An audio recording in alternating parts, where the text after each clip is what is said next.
होत्या. मी प्रोफेशनने किंवा नोकरीने computer engineer सुद्धा आहे. तर तुमच्या मुलांना आज मी थोडंसं सोप्या शब्दामध्ये मार्गदर्शन करणार आहे आणि तुम्ही बोर होणार नाही याची सुद्धा काळजी घेणार आहे. आपल्या सर्वांना बाळ गंगाधर टिळक माहिती आहेत की नाही? ज्यांना माहिती आहे त्यांनी हात वर करा. बाळ गंगाधर टिळक, लोकमान्य टिळक कोणाला माहित आहे? लोकमान्य टिळक कोणाला माहित आहे? हात वर करा.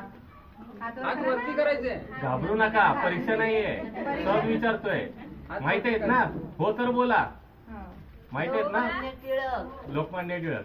सचिन तेंडुलकर माहित आहे की नाही? हात वर करा, जोरात बोला. माहित आहे ना? आमिर खान किती जणांना माहित आहे? सगळ्यांना माहित आहे. आता ही नावं का घेतली मी सांगतो.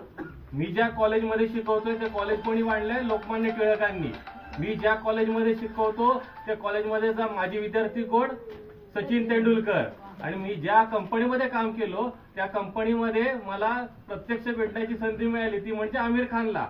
जर तुम्हाला सुद्धा असं काहीतरी व्हायचं असेल तर सगळ्यात पहिलं तुम्हाला शिक्षण घ्यावं लागेल. मग ते शिक्षण कोणतंही असेल, तुम्ही तुमच्या मेहनतीने, आई वडिलांचा जो तुमचा पैसा असेल त्या मेहनतीच्या जोरावर, तुमच्या स्वतःच्या मेहनतीच्या जोरावर कोणत्याही क्षेत्रामध्ये जाऊ शकता, कुठेही जाऊ शकता.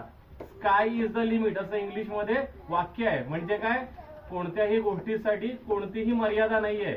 तर मला सर्वांना तुम्हाला आज शुभेच्छा द्यायचे की तुम्ही तुम्हाला ज्या आवडीच्या